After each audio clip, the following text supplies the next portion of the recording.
Bien, pues ahora sí vamos a iniciar este evento, el primer evento del Observatorio de la Religiosidad Popular, recién fundado en octubre pasado en estas mismas instalaciones, y el simposio es Identidad y Pertenencia al Abrigo de la Devoción.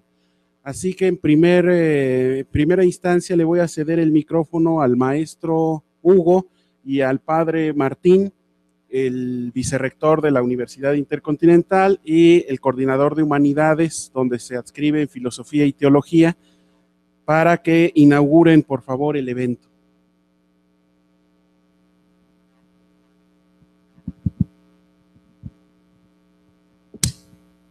Muy buenos días. Buenos días a todos. Se oye muy bien así. Pues miren, es un gran gusto de verdad para la Universidad Intercontinental, pues tener este primer magno evento del Observatorio Intercontinental de Religiosidad Popular. Verán, el día de ayer, ahí entre los tiempos que tenía de pronto disponibles, me puse a hojear un folletito de la revista Almas, no sé si se la ubican, a lo mejor no la conocen, ¿verdad? Yo creo que no, pero les voy a platicar por eso. Bueno, tengo un amigo sacerdote que me las manda cada vez que salen, entonces, pues ahí las tengo, la revista. Me llamó la atención, sí, aclaro, porque con el padre no se sabe. Me llamó la atención una frase que me quedé pensando con ella toda la tarde y dije, bueno, la voy a comentar hoy. Y decía así, un remate con respecto a lo que había sucedido en el último capítulo con la renovación del Consejo de los Misioneros de Guadalupe. Decía algo así como, hay iglesia porque hay una misión, y no al contrario, no la iglesia se apropia de la visión. Y lo que estamos haciendo hoy en este observatorio es precisamente iglesia y compartir esas experiencias. Y es un trabajo verdaderamente pues vocacional, el que sigamos haciendo iglesia desde diferentes ámbitos y desde diferentes dimensiones. Y esta dimensión de la investigación intelectual, académica, es muy valiosa hoy en nuestros tiempos. Hace algunos días que nos visitaba el doctor Walter Redmond de la Universidad de Austin, Texas, y nos hablaba un poco sobre la dimensión de la calidad académica en las universidades católicas.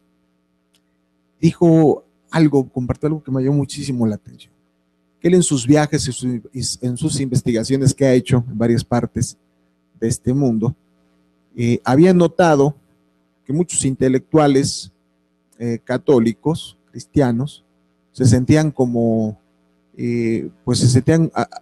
menos, se sentían prácticamente medio traumatizados, porque la ola posmodernista les había hecho sentir que prácticamente estaban fuera de moda intelectual.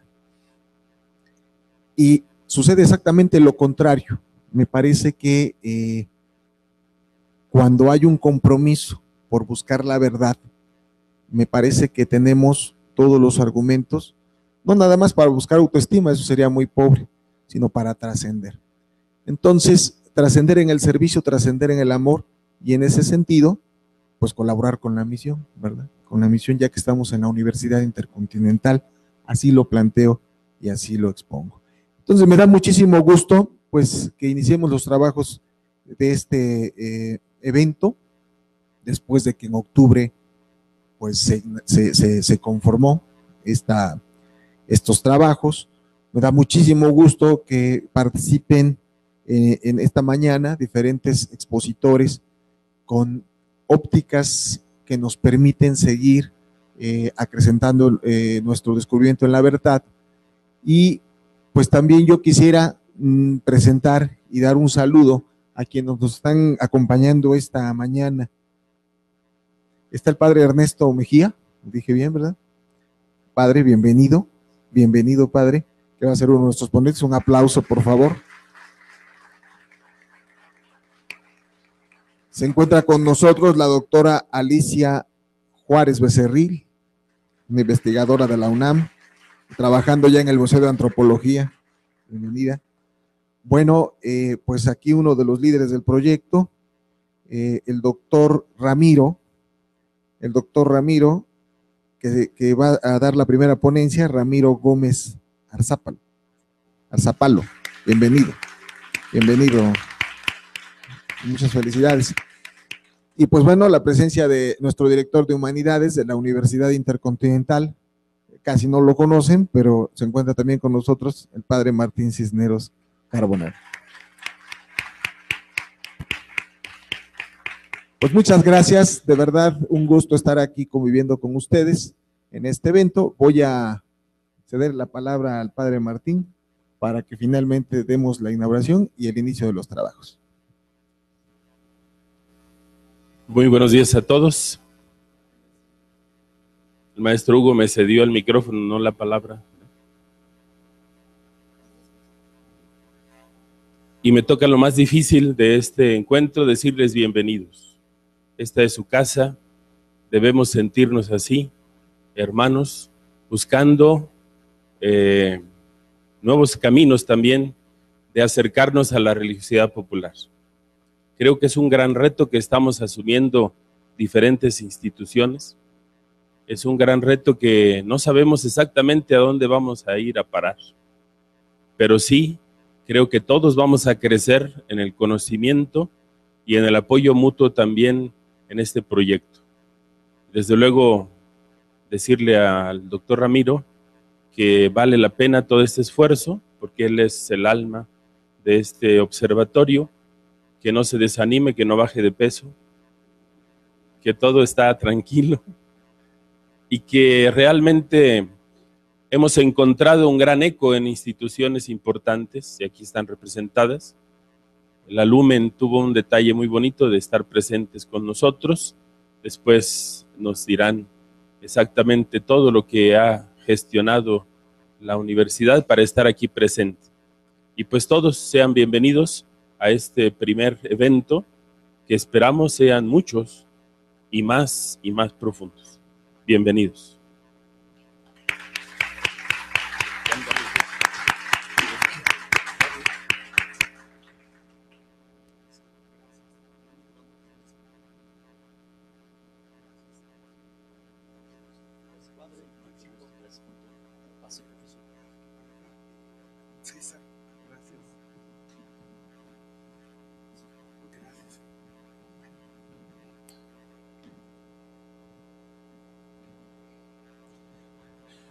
Bien, pues nuevamente bienvenidos a este evento del observatorio y desde que estuvimos preparando, ¿no?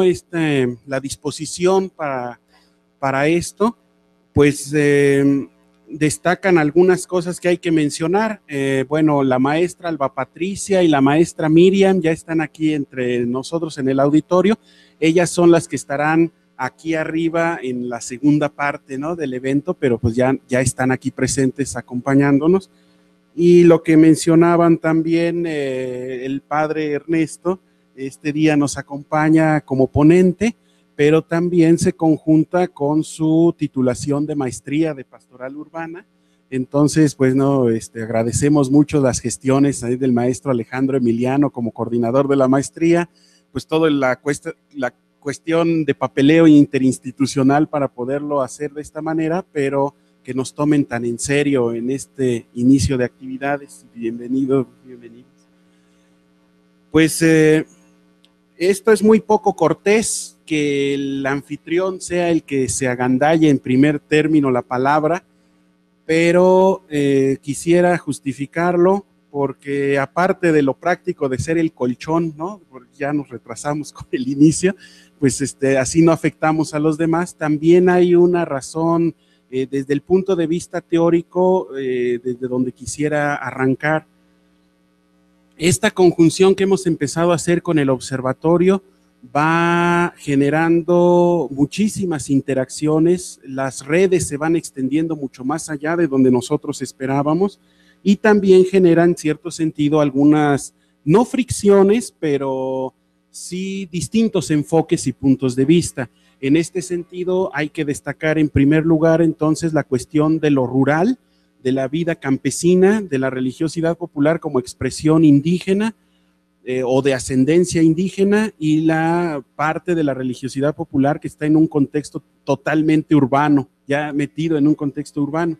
Requieren distintos tipos de enfoque y aquí estamos tratando de conciliar eso. Dos de los ponentes harán referencia, la doctora Alicia, la maestra Alba Patricia, harán referencia a cuestiones más de tipo rural, campesino, vida agrícola, realidad indígena.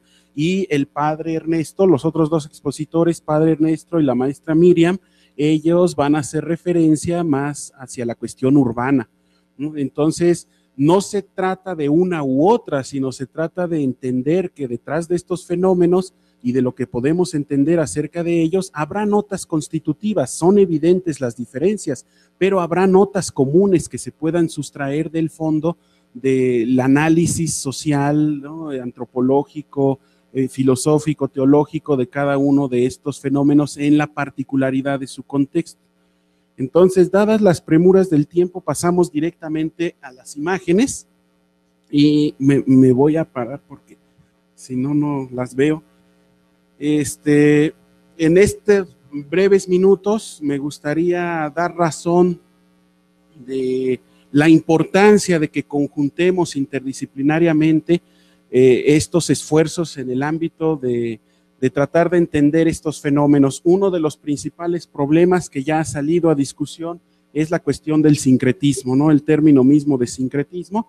Entonces, bueno, propongo esta imagen que, bueno, realmente es un poco grotesca, pero es lo primero que viene a la mente cuando hablamos de sincretismo, ¿no? Entonces, de pronto, cuando escuchamos la cuestión del sincretismo, nos imaginamos que es la mera conjunción, yuxtaposición incoherente e inoperante de distintas procedencias culturales que de repente por circunstancias vienen a estar juntas y ya quedaron pegadas y ya está, cuando no es eso, sino que hay verdaderamente una compenetración. Hay una compenetración muy profunda y muy a fondo, a tal grado que llega el cristianismo a convertirse en algunas regiones de corte indígena en un estilo tan peculiar de cristianismo que muchísimos sectores al interior de la propia iglesia ni siquiera están dispuestos a reconocer que eso sea cristianismo. Entonces, por eso va a ser esta lluvia de imágenes. Adelante, César, que sería como para amenizar y para ponernos a tono y empezar a escuchar a nuestros colaboradores. Esta es en Santiago Atitlán, en Guatemala, las imágenes de los santos, ¿no? Se visten como se viste la gente del lugar, ¿no? Se les caracteriza totalmente como personajes del pueblo, se convierten en este sentido en personajes vivos al interior de los pueblos. La que sigue, por favor. Pero entonces empiezan a involucrar también otro tipo de entidades sagradas que no provienen del repertorio del cristianismo, ¿no? Ya no son santos, como aquí tendríamos, por ejemplo, a Mashimón, ¿no? Que estaría ya en un terreno mucho más local, mucho más de la reformulación de estos personajes sagrados, pero que queda sin ningún empacho, metido totalmente dentro de los altares y dentro de todo el ajuar dentro del cristianismo. La que sigue, por favor. Bueno, esta, a lo mejor aquí está, ¿verdad? Sí fue Benjamín el que me pasó esta imagen, que de Chiconcuac, ¿no? La fiesta de San Miguel Arcángel, ahí está muy guapo, pero sí está bien la que sigue. La gente le ofrenda, ¿no? Para el día de su fiesta le ofrenda pues toda la ropita, ¿no? Entonces ahí está toda su ropita, la ropita para San Miguel, porque pues la gente se dedica a la venta de ropa en ese lugar, ¿no? Ya quedaron lejos los años, yo creo que a lo mejor ya hasta décadas, de que no se vende este tipo de ropa, ¿no? De lana, tejido, etcétera, sino que ya entra la fayuca, entra todo esto, pero siguen hiperespecializados en la cuestión de los textiles y de la ropa.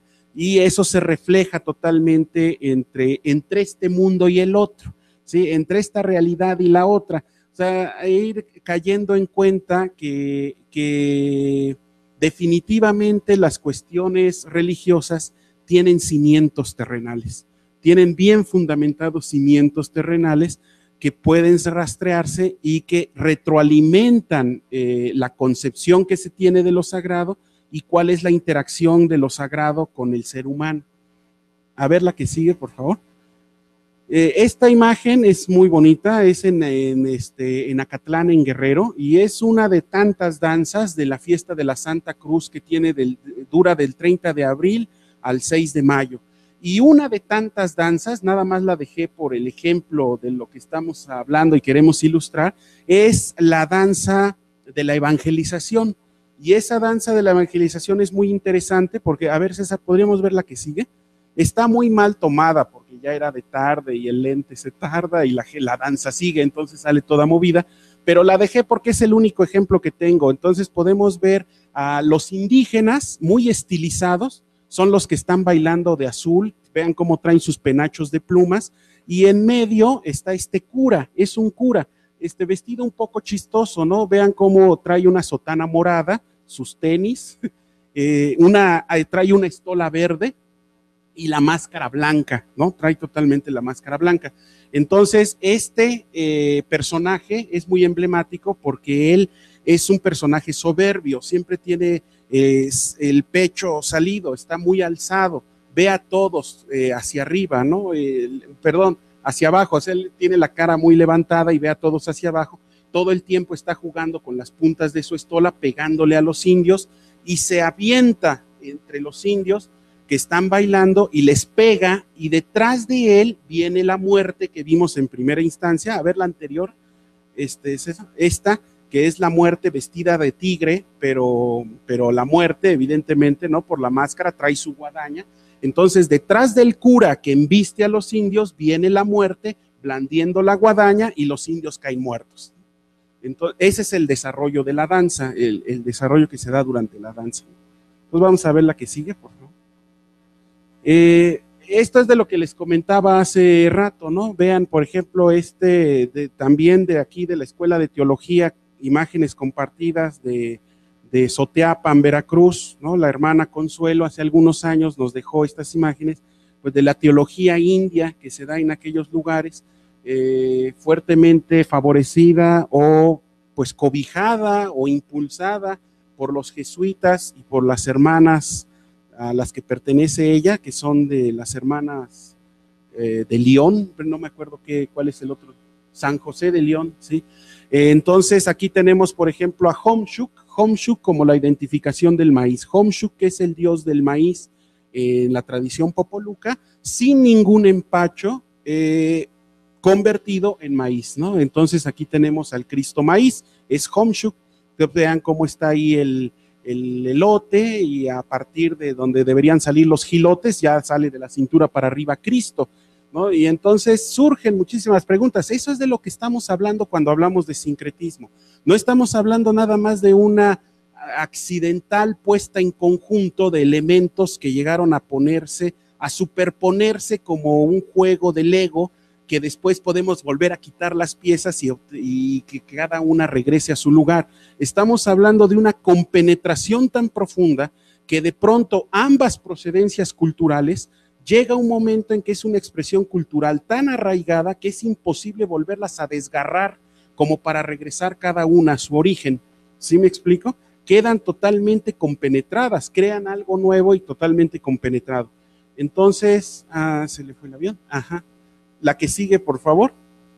Bueno, aquí lo tenemos, pues se levanta, ¿no? Como bastión. Entonces ahí pueden ver ya también el intento de un mensaje evangelizador, ¿no? A través de la mazorca que la van construyendo entre todos los campesinos. Ahí están sus escaleras y van poniendo de granito en granito, pero pues se ha convertido en un bastón.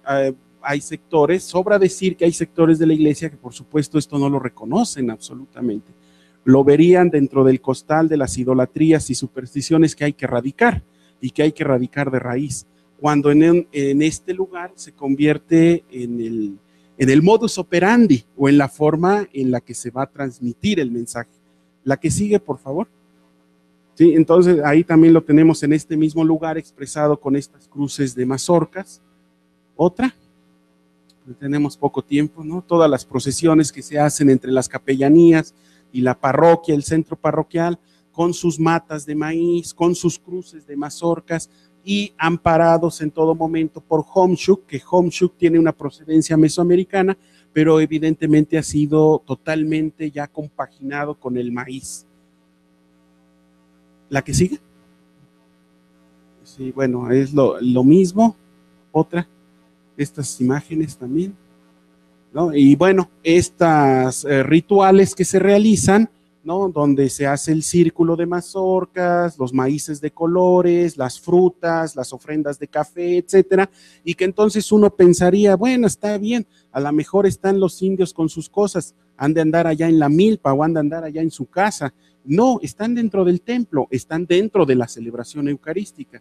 Dentro de la celebración eucarística hay un espacio donde ellos tienen la oportunidad de de elaborar estas cosmogramas y sus rezos a los 4 puntos cardinales, al centro, etcétera, y expresar de esa manera, desde su propio horizonte cultural y desde su propio mundo simbólico, su cristianismo. Un cristianismo que queda definitivamente al margen de los parámetros de lo que se pudiera dictar desde la oficialidad centralizada. La que sigue, por favor. Ya vamos a terminar. Quería ver si hay alguna, a ver otra, donde se ve, no, bueno, no la tenemos, pero es que había una donde se veía el tiradero, ¿no? Ahí en medio y atrás el altar y el sacerdote detrás del altar. Es durante la celebración eucarística. Bueno, estas son algunas fotos de la doctora María Elena, también miembro del observatorio, no sé si ya llegó, pero no tardará. Bueno, ahí está San Bernabé, ¿no? San Jerónimo, perdón. La procesión, no, es que es la correspondencia de San Bernabé apóstol a San Jerónimo, entonces sale en procesión y es, o sea, visualmente es impresionante, ¿no? O sea, realmente es el santo el protagonista del evento. Él es la persona que peregrina, en cierto sentido todos los demás que lo van cargando se convierten en los meros acompañantes. La que sigue, por favor. Bueno, y aquí en el Mazatépetl, ¿no? En el Cerro del Judío, el Distrito Federal, es donde está esta zona arqueológica, este basamento piramidal, y es en ese basamento piramidal donde se van a poner las cruces, que se van a, bueno, para el 3 de mayo y después para la Semana Santa también. Entonces, la imagen que sigue, me parece que esta es la última, ¿no? Entonces, cuando hablamos de sincretismo, estamos hablando de estas cosas. No estamos hablando nada más de una simple puesta en conjunto, como si metiéramos canicas verdes y rojas en un vaso y en el momento en que queramos separamos las verdes y separamos las rojas. Es un proceso cultural y es un proceso cultural tan profundo que queda completamente enraizado. La expresión religiosa, el mensaje religioso no se puede dar en abstracto, no se puede dar en el aire, tiene que ser a través de un lenguaje y ese lenguaje tiene que ser ricamente simbólico, porque si no, no tiene absolutamente nada que decir a la persona que lo recibe. Entonces, desde ese punto de vista, la forma de expresar el mensaje a los distintos grupos culturales, pues va a generar necesariamente una especie de traducción, de incorporación, de apropiación del mensaje que se tendrá que reflejar en este tipo de expresiones que una vez que surgen, me parece que son muy dignas de ser respetadas, de ser valoradas y de ser cuidadosamente analizadas, porque no es nada más una simple yuxtaposición donde decimos esta parte es original y esta parte contaminó, se le pegó como huitlacoche a la mazorca, hay que quitársela porque está contaminándolo, lo está mancillando. No, es una compenetración que nos evoca más bien a nuevamente llegar a las raíces de los problemas de la interculturalidad y del inter de esa interculturalidad y el inter de esa relación interreligiosa. De eso es de lo que nos van a dar cuenta en corto, ya en campo, en ejemplos específicos y concretos, los expositores del día de hoy. La doctora Alicia, la maestra Alba Patricia en contexto agrícola, campesino, rural, y el padre Ernesto y la maestra Miriam desde realidades urbanas, ¿no? Totalmente contextualizadas dentro de las grandes ciudades y todos sus problemas. Pues sean nuevamente bienvenidos a este evento. Hasta aquí dejo mi intervención. Le voy a ceder la palabra a nuestros ponentes Solamente quería recordar que, como se anunció, se está transmitiendo vía internet, ¿no? el evento. Entonces, mucha gente expresó su deseo de estar con nosotros, pero que no pudieron por las distancias. Pues a todos ellos, si nos están siguiendo por la transmisión, sean también bienvenidos. Y solamente termino esto con las palabras de Luis Fernando Botero, que es miembro de este observatorio de la diócesis de Riobamba de Ecuador, que seguramente nos está siguiendo y que mandó este correo pues deseando lo mejor para esto, con unas palabras cruciales. Descubrir la riqueza humana que está depositada en tantas prácticas que esperan ser conocidas, reconocidas y anunciadas. Me parece muy interesante que nos haya dicho esto.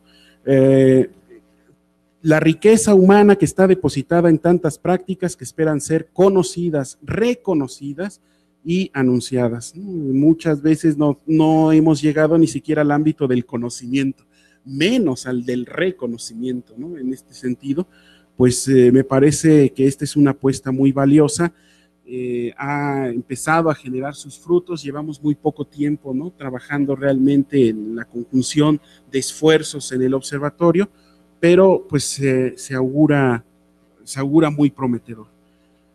Pues bien, así que le voy a ceder la palabra a la doctora Alicia María Juárez Becerril. Como ya nos decía el maestro Hugo hace rato, pues ella es profesora de la UNAM en Sociología y en la Facultad de Ciencias Políticas, y también es investigadora adscrita a la Subdirección de Estudios Etnográficos del INAH. Así que ella nos va a presentar la ponencia Oraciones por el Temporal, Santos en la Religiosidad Popular Campesina Mexicana. Sin más preámbulos, le cedo la palabra agradeciendo su presencia. Buenos días. Primero que nada agradezco su presencia y la invitación del doctor Ramiro Gómez en este primer magno evento, y que sin duda exalto esta labor de esta organización del Observatorio de Religiosidad Popular. Bueno, antes de empezar quisiera comentar que para poder llegar a este tema, que son las oraciones por el temporal, vamos a partir de un tema un poco más amplio, que es la investigación que he desarrollado desde hace más de 8 años. La que sigue, por favor. No voy a parar en cualquier momento, voy a volverme a sentar. De alguna manera, la propuesta que yo les vengo a presentar, como ustedes pueden ver, es muy chiquitita, solamente es lo que está de azul. Esto es en el marco de la meteorología indígena. Vamos a entender la meteorología indígena para poder expresar qué son las oraciones por el temporal, plantearnos en un estudio en donde las comunidades indígenas conocen al medio ambiente y realizan ciertas prácticas que por medio de oraciones, colocación de ofrendas y rituales pueden interceder por un buen temporal, que significa que haya una buena lluvia, que sea abundante, que no haya sequía, que no haya granizo, que no haya viento maligno, que pudiera de alguna manera alterar la tierra y que no se dé la semilla. Todo esto nos lleva en el contexto que se dé el maíz, el sustento de muchas comunidades y de la población mexicana. Entonces, imagínense el universo de estudio que es la meteorología indígena. Es muy importante, antes de pasar a nuestro tema, que entendamos quiénes son las personas que van a hacer estas oraciones. Es como nuestro primer círculo. ¿Quiénes son estos actores sociales? Quienes han tenido la oportunidad de oírme en diferentes espacios, pues hemos hablado de una designación que tiene muchísimos nombres: los graniceros, los tiemperos, los aguizotes, los tesípteros.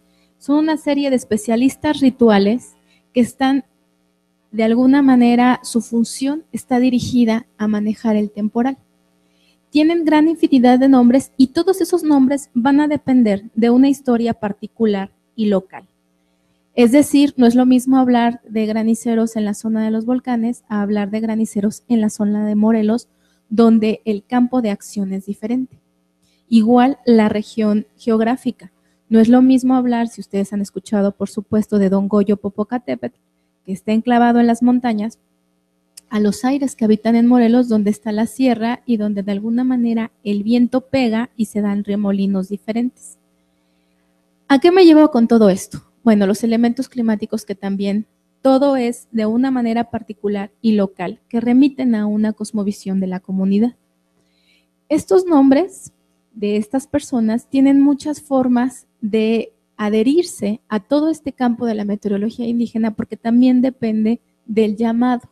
Hay personas a las que les cae el rayo, hay personas a las que sufren enfermedades, otros tienen sueños y otros son los no elegidos que de alguna manera van adaptando las costumbres de los que ya tienen el llamado. ¿Por qué comentamos todo esto? Porque también dependiendo de la forma en que ellos se adscriben para manejar el temporal, tiene mucho que ver con su campo de acción, entre ellos las oraciones.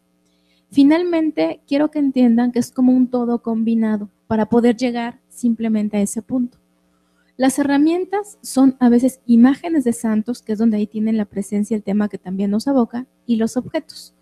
Este no es el tema, pero hemos registrado gran cantidades de herramientas que van desde el humo del cigarro, desde el cabello, desde la sal, desde jícaras y N cantidad de objetos que ayudan a estos especialistas a manipular y controlar un temporal. La siguiente esfera son los rituales. Estos rituales están enclavados en el paisaje, hablando de un paisaje ritual, es decir, tomando la propuesta de Johanna Broda, donde los especialistas van a llevar a cabo sus rituales. Y ahí hay un uso de oraciones. Entonces, ese uso de oraciones va en correspondencia, no en el sentido que la comunidad tiene una cosmovisión y manifiesta cuál es su petición, es decir, pedir la lluvia. Estas oraciones a veces van acompañadas de la colocación de ofrendas. Son ofrendas que se hacen en vísperas del temporal, el 3 de mayo principalmente.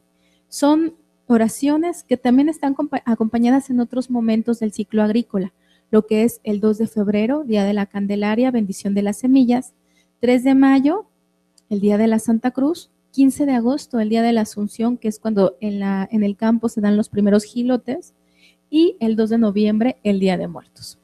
Y aquí hemos denominado hacia quién están dirigidas estas ofrendas, estas oraciones. Bueno, pues los personajes en este momento, bueno, en su momento los denominábamos seres sobrenaturales, pero realmente el concepto está rebasado.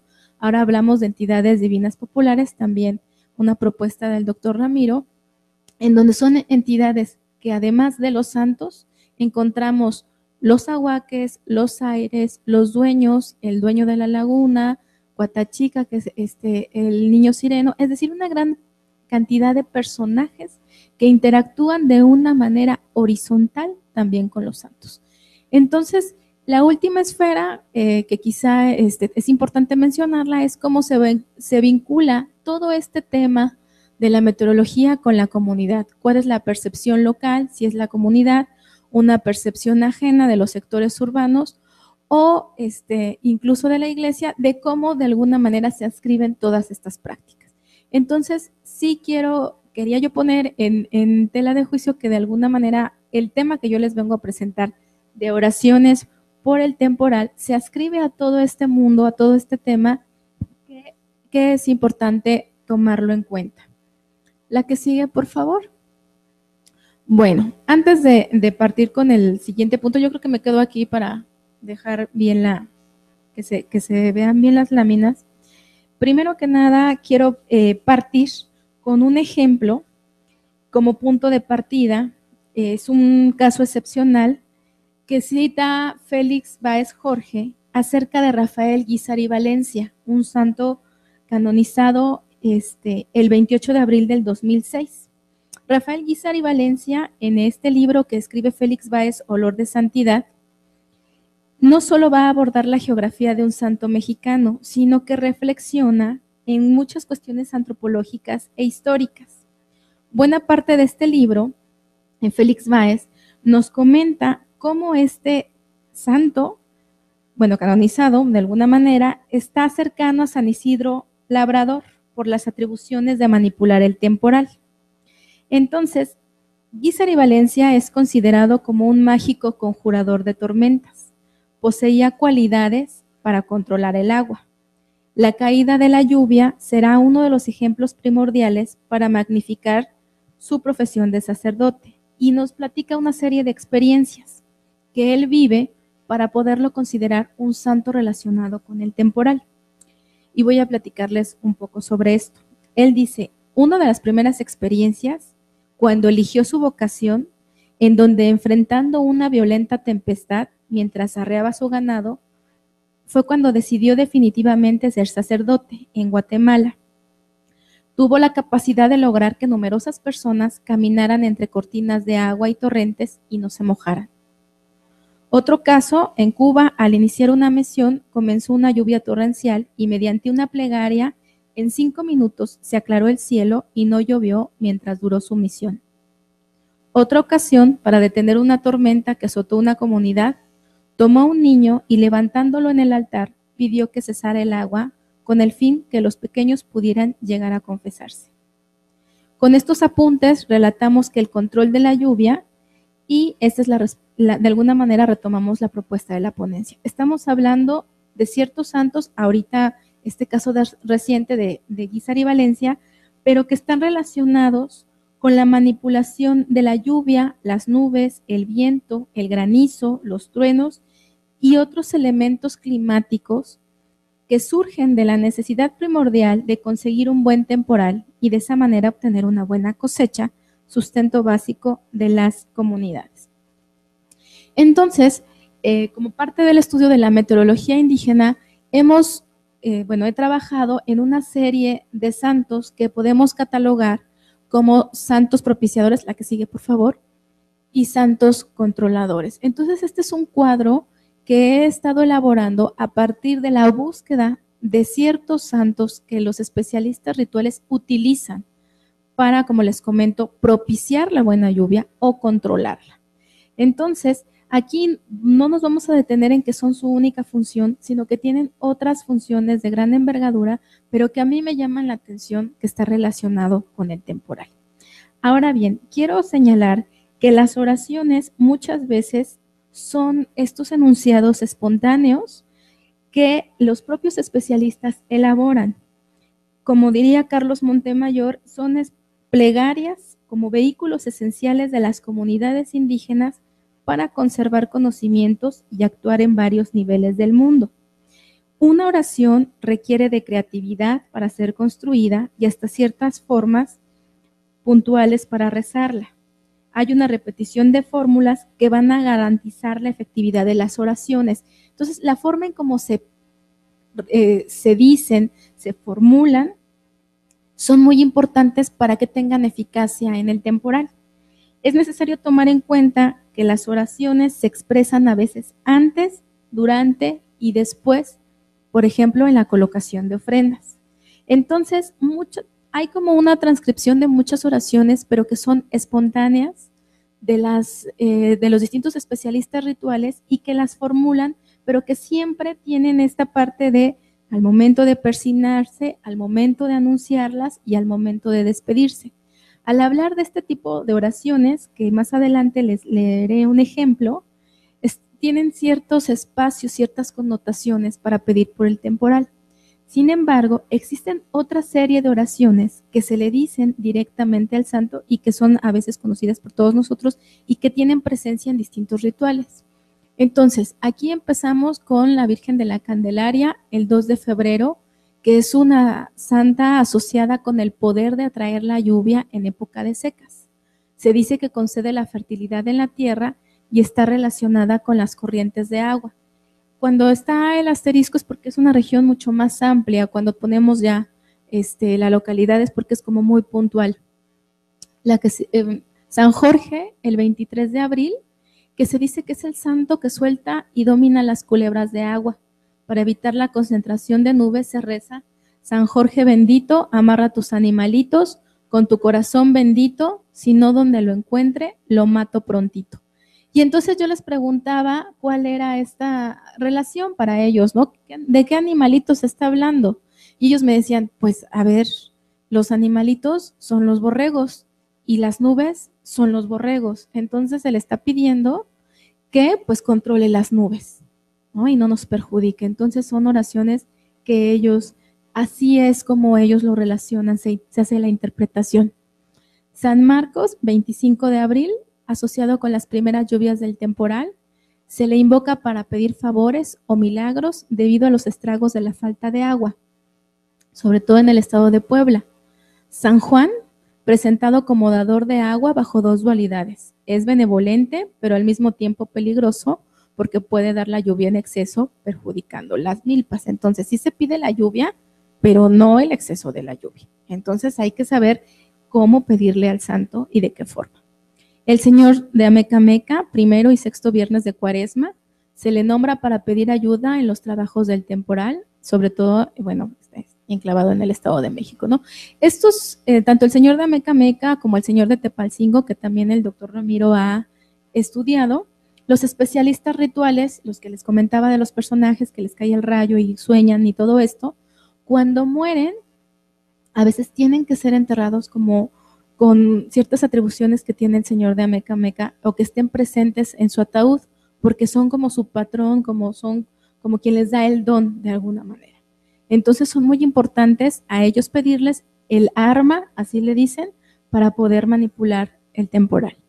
Entonces, la que sigue, por favor. San Isidro, bueno, si regresamos tantito, yo lo que hice fue que los denominé propiciadores porque hasta ese momento, bueno, son los santos que por medio de la invocación y según también nuestro calendario, se les pide agua para la tierra.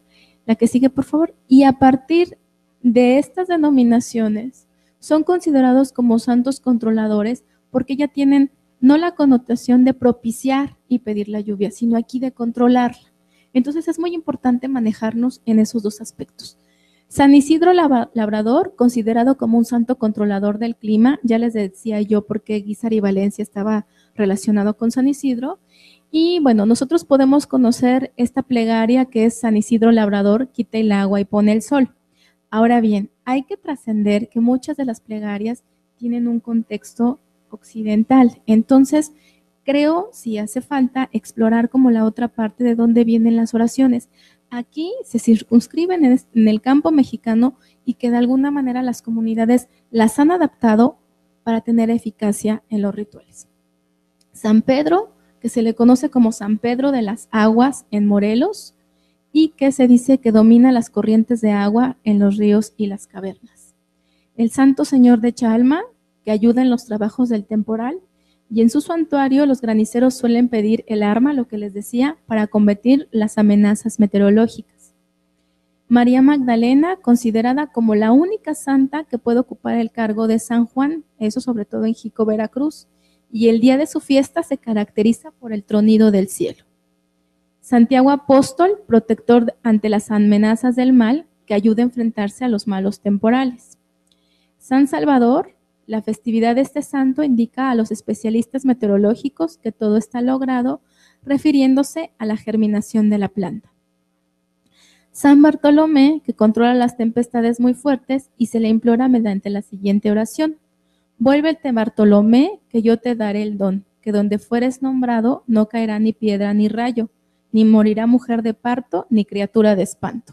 Entonces, puede servir también en otro contexto, nos interesa lo que está relacionado con la lluvia. La que sigue, por favor. San Miguel, que es todo un caso de estudio, es intermediario frente a los señores del tiempo, protector y propiciador de las siembras y las buenas cosechas. Su fiesta está relacionada con la maduración, de la planta y los primeros elotes, e incluso para muchas comunidades inicia las festividades del Día de Muertos, con la fiesta de San Miguel. San Francisco de Asís, que el día en que se venera se cree que las lluvias se despiden, quedando solo los truenos.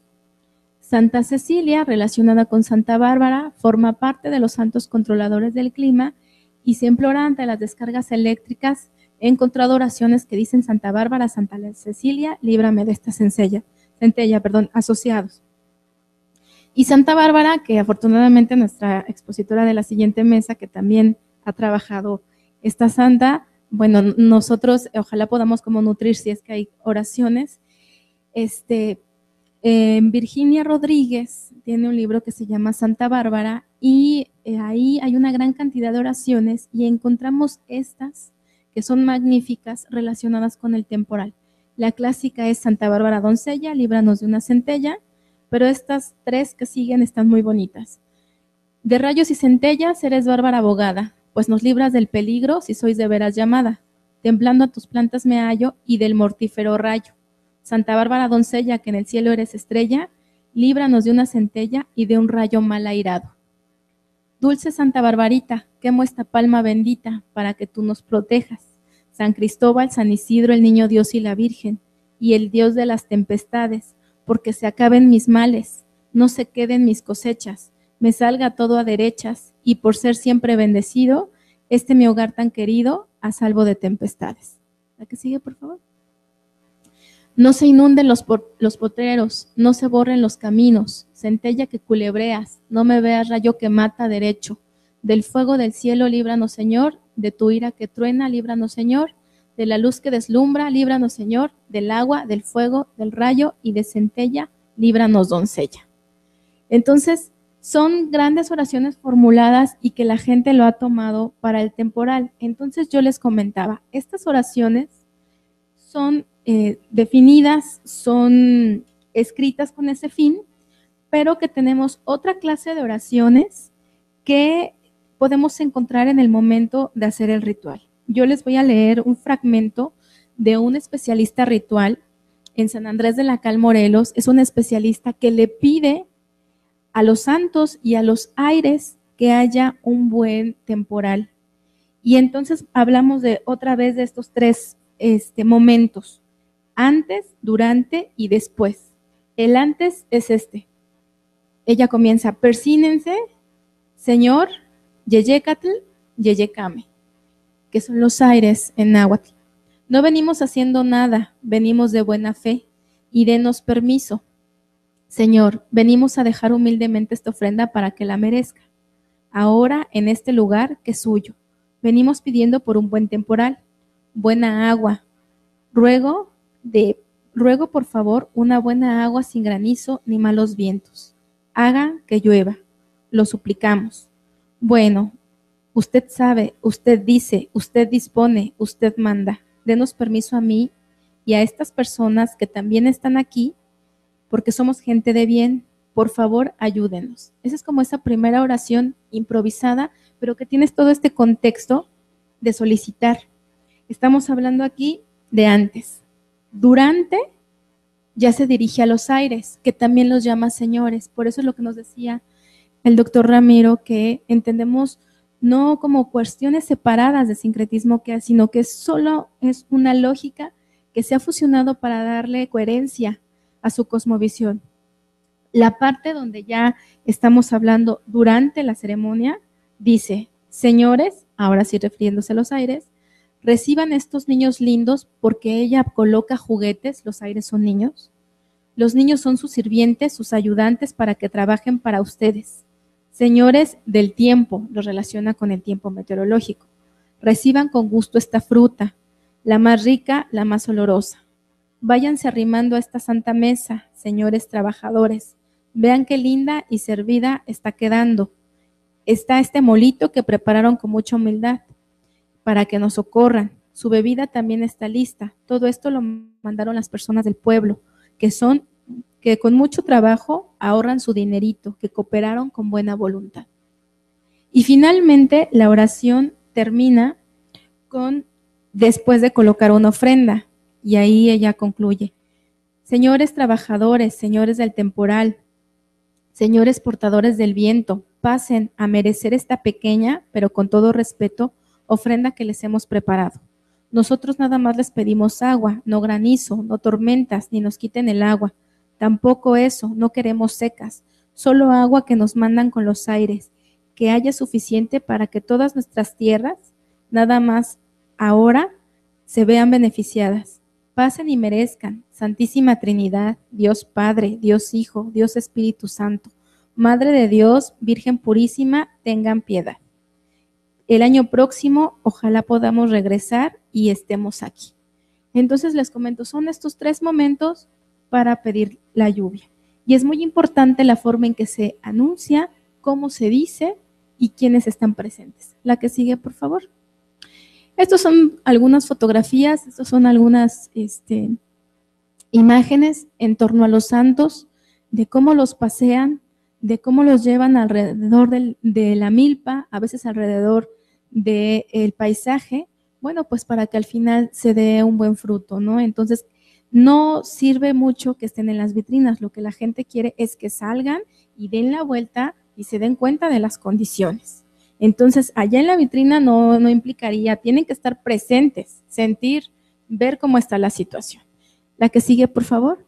Estos son ejemplos de San Felipe Teotitlán en el Estado de México, en donde a los santos se les adorna con mucha fruta de temporada, una vez acabado la estación, cuando ya se están dando los frutos. La que sigue, por favor. Y bueno, yo les traje también un ejemplo que es lo más reciente ahorita que he estudiado en relación a los santos. Este es el Cristo del Santo Entierro, que se encuentra en Taxco, Guerrero. Es un Cristo que originalmente pertenecía a las comunidades de San Agustín Huapan, en Ameyaltepec, en Guerrero. Y es un santo que estaba también al principio de mi exposición, porque, bueno, estamos rastreando un poco la historia. Catherine Good ha sido la especialista que ha estudiado lo que es Ameyaltepec, Guerrero, y entonces ella hablaba de que la comunidad hace una peregrinación a Taxco para ver a este Cristo.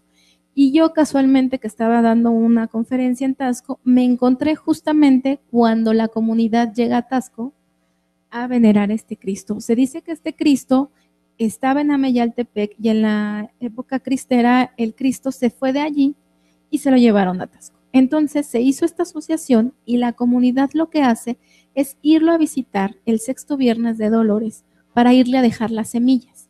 ¿Qué semillas? Las que la comunidad va a sembrar en su momento para que se dé el maíz, chile, frijol, calabaza.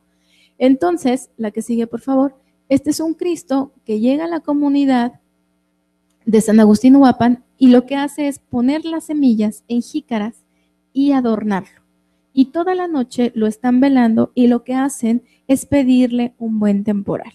Entonces se hacen plegarias en silencio, va pasando la gente, se forma. Claro, además no hay que deslindarlo de otros contextos, que es pedir trabajo, pedir salud, pedir estabilidad laboral, pedir unión familiar, pero también está enclavado las condiciones de pedir por un buen temporal. La que sigue, por favor.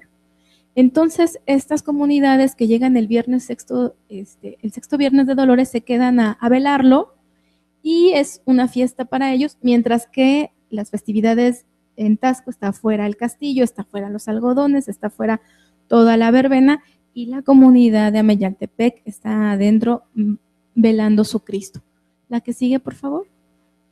Vean cómo es que el Cristo se adorna. Todas esas semillas son las que hacen de una manera concreta, presencial, pues esta fe de pedir fertilidad para la tierra, ¿sí? Y que van acompañados una vez más de oraciones para pedir la lluvia. La que sigue, por favor. Y pasan las largas filas de mujeres y de padres de familia para pedir por todas sus necesidades. La que sigue. La que sigue, por favor.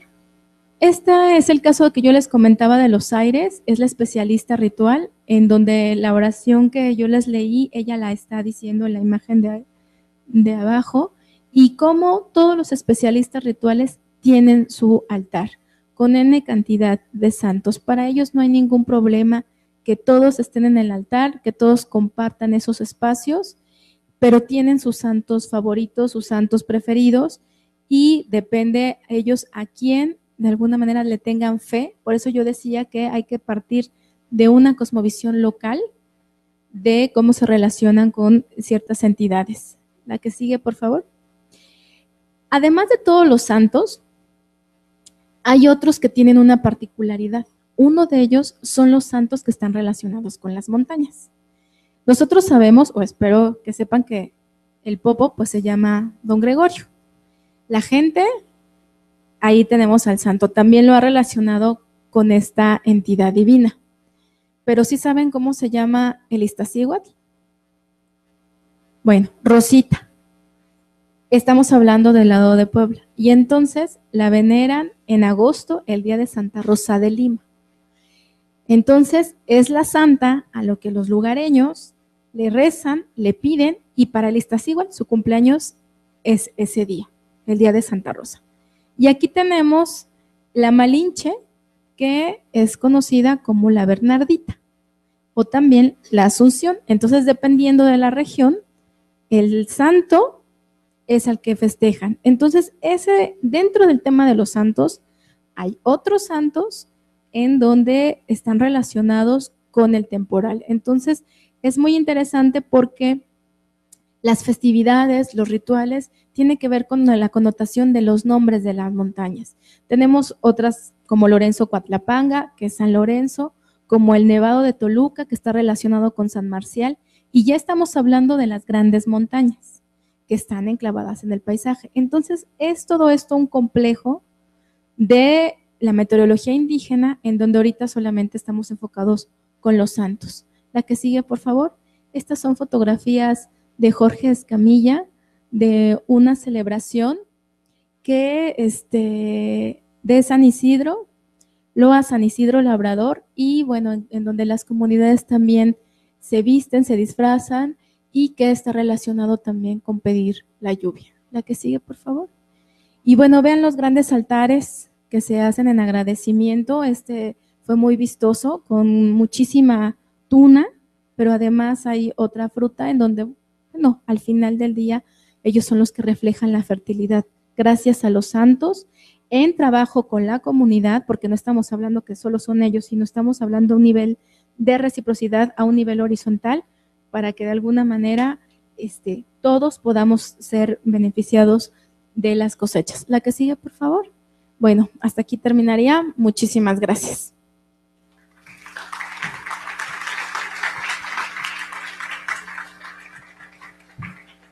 Muchas gracias a la doctora Alicia por esta presentación. Ahora le vamos a dar la palabra al padre Ernesto Mejía.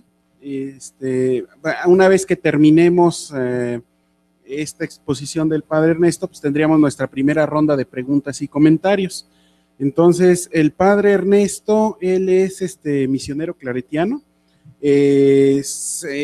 Bueno, a unos minutos de ser maestro de pastoral urbana, estudió aquí en la Universidad Católica Lumen Gentium, y pues su trabajo de investigación ha sido sobre San Judas Tadeo. Entonces él nos presenta esta ponencia, la devoción a San Judas Tadeo en San Hipólito, Distrito Federal. Bueno, bienvenido.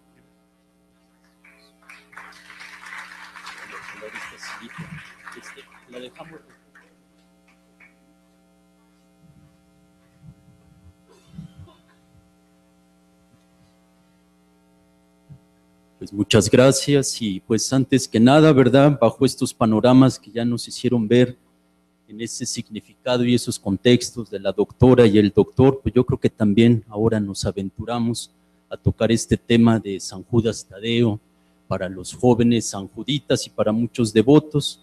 Yo quiero partir o tener el presupuesto de que esta es una opinión entre otras mil, ¿verdad? Hay que tener un punto de referencia, el diálogo también es importante, y pues desde nuestra perspectiva es la persona de un Jesucristo que se hace historia, se hace cultura en relación a los jóvenes. Bueno, a manera así brevemente de introducción, bien sabemos que la Ciudad de México está conformada por infinidades de lugares, tiempos, culturas y espacios. De eso basta caminar por la Alameda, ahora que se hizo el paso espacio peatonal del centro histórico, ir a algún centro comercial, ir al Estadio Azteca, y por qué no decirlo, ¿verdad? Ahora también pues pasar ahí a este templo de San Hipólito y San Casiano, donde se venera a San Judas Tadeo, ahí enclavado en la avenida Reforma Hidalgo de esta megaciudad. Bajo este panorama también podemos decir que hay tiempos y espacios religiosos. No podemos negar y ahorita van a ir pasando fotografías, algunas filminas, y por ahí van a salir estos espacios que tenemos como de religiosidad popular, que yo creo que los conocemos. Tenemos a la Virgen de Guadalupe en la Gustavo Madero, tenemos la Pasión de Jesucristo en Iztapalapa, el Niñopa en Xochimilco, y ahora actualmente pues este templo, este epicentro devocional a San Judas Tadeo en la delegación Cuauhtémoc. Y en medio de todas estas manifestaciones y pluriculturalidad, pues aparece, ¿verdad?, San Judas Tadeo como este referente que está llamando mucha la atención, y entonces nos surgen muchas preguntas. Una de ellas es, ¿cuál es el origen de esta devoción a San Judas Tadeo en esta ciudad o en dicho templo? ¿Quiénes son las personas que van a dicho templo y por qué? Entre otras muchas, pero una que también, ¿verdad?, hay que ponerle una tilde es por qué muchos jóvenes se identifican con San Judas Tadeo, y de eso pues trataremos un poquito de dialogar, de profundizar. Hay que tener un punto de referencia, pueden ser otros, ¿verdad?, pero nosotros nos abocamos a cuál es el origen de esta devoción urbana, y en una entrevista con los sacerdotes claretianos, de entre ellos el padre Héctor Núñez y el padre René Pérez, que fueron sobre todo este último rector, en esas entrevistas pues nos hacían ver que los misioneros claretianos vienen de España, pasan a Chile, y da la casualidad que en la actualidad ahorita hay un santuario dedicado a San Judas Tadeo en Chile. Hacia la segunda mitad del siglo XIX en Chile. Llegan los misioneros claretianos también como por esa segunda mitad a México en 1884. Llegan los misioneros, unos siguen en Estados Unidos, y resulta que en la primera mitad, ¿verdad?, del siglo XX, allá por el 1918, 1920, 1918, pues también en Estados Unidos se da esta devoción a San Judas Tadeo. Regresa un sacerdote nuevamente claretiano aquí a México y empieza con esta devoción. Es un sacerdote misionero español de nombre Antonino Vandrés. Comienza hacia la década aproximadamente de los 50 esta devoción. Les digo, guardando proporciones y como buscando esa génesis, ¿no? Quizás puede haber otros, como en otros estudios se ha plasmado. Y entonces en esta dinámica de la búsqueda de los orígenes, sin embargo, también se da de que se debe al devoto anónimo, ¿verdad? ¿Qué queremos decir con el devoto anónimo? Aquel hombre, mujer, que recibió algunos beneficios de este santo y empieza, ¿verdad?, diríamos por tradición oral a manifestar, ¿verdad?, que este santo, que ellos han recibido los beneficios de dicho santo, porque ellos son partícipes en su historia concreta. Va a pasar posteriormente, ahorita es una dinámica de fotografías, también es un archivo que tiene el ex rector, el padre René Pérez, y otras, la fuente ahí aparece, y hacía grandes rasgos como en décadas, ¿verdad? 1950 pudiésemos ubicar que llega esta imagen a este templo. En 1960, por el devoto anónimo, se empieza a acrecentar. Hacia los 70s ya se ve un referente de que se pedían misas, acción de gracias o petición los días 28. Hacia la década de 1980 ya empieza, ¿verdad?, el templo ya tener esa referencia de los días 28, y hacia la década de los 90s, evitando, ¿verdad?, de que en el momento en que uno es genérico, pues olvidan muchos detalles. Ya en los 90s, esta devoción como que rompe, ¿verdad?, el perímetro del templo y ya empieza a afectar a las calles aledañas. Y también en esas entrevistas con el padre, en ese tiempo, el padre René Pérez nos decía que en la última década, podríamos decir del 2000 al 2010, a la actualidad, pues ya se ve una presencia importante del sector juvenil, ¿verdad?, con sus signos, sus símbolos propios, ya con esta terminología que decía el doctor y la doctora, de cosmovisiones, ¿verdad?, y de situaciones in situ, ¿verdad?, en un lugar específico. Y ahí entonces en esta última década es el joven con sus signos, sus lenguajes, sus léxicos. Ubicando ya después tratando de ir viendo esta génesis de esta devoción urbana, podemos también ubicarla dentro de este margen, ¿verdad?, que nos encontramos en este foro, que es de religiosidad popular. Esta devoción a San Judas Tadeo, y sobre todo teniendo ese perfil juvenil, se da en este contexto de la religiosidad popular en México, ¿verdad?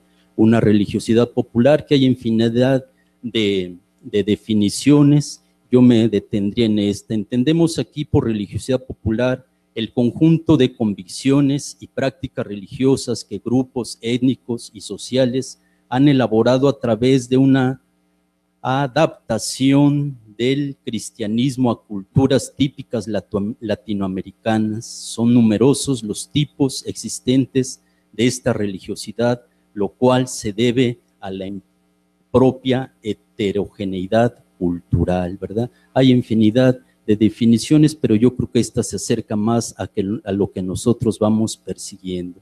Y dentro de este mosaico devocional, pues aparece este joven, ¿verdad? Evitando a veces cada quien ve lo que quiere ver.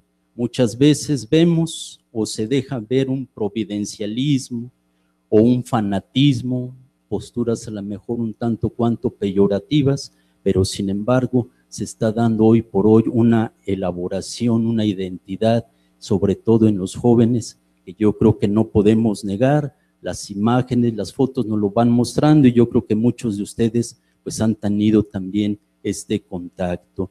Hay varios valores dentro de la religiosidad popular bajo esta devoción, como es la amistad, la fraternidad, un fuerte sentido gregario, comunitario, la ayuda mutua. Incluso, fíjense, también hay jóvenes que se acercan a los sacramentos, como la Eucaristía y la reconciliación. No tanto, ¿verdad?, como se desearía, pero sin embargo se perfilan y hay esos acercamientos. Ahora también hablar de religiosidad popular es muy amplio, sin embargo también se dan otros espacios como el fanatismo, el fetichismo, poca formación doctrinal, ambigüedad en los signos religiosos, adecuación subjetiva al aquí y ahora de estos signos y símbolos religiosos, ¿verdad? Esta es, digamos, como el mosaico de la religiosidad popular. Sin embargo, aquí, a últimas fechas, se constata que el joven es un protagonista religioso, que ha encontrado en la imagen de San Judas Tadeo un referente importante en sus derroteros existenciales. Ya no es verdad nada más verlo externamente, sino a lo mejor acercarse, ver, respirar, no tratar de entender sus dinámicas juveniles, porque solamente desde esas dinámicas lo vamos a entender, ¿verdad? Sobre todo pues los que ya somos adultos. Hoy en día algunos jóvenes en esta manifestación manifiestan un signo, un símbolo religioso a través de la imagen de San Judas Tadeo, pues yo creo como ahorita lo estamos viendo en estas fotografías. Algunos jóvenes de esta ciudad con sus imágenes de San Judas Tadeo, su léxico, su corte de pelo, su música, sus bailes, su arte, su mismo cuerpo, están, ¿verdad?, reelaborando, se están identificando.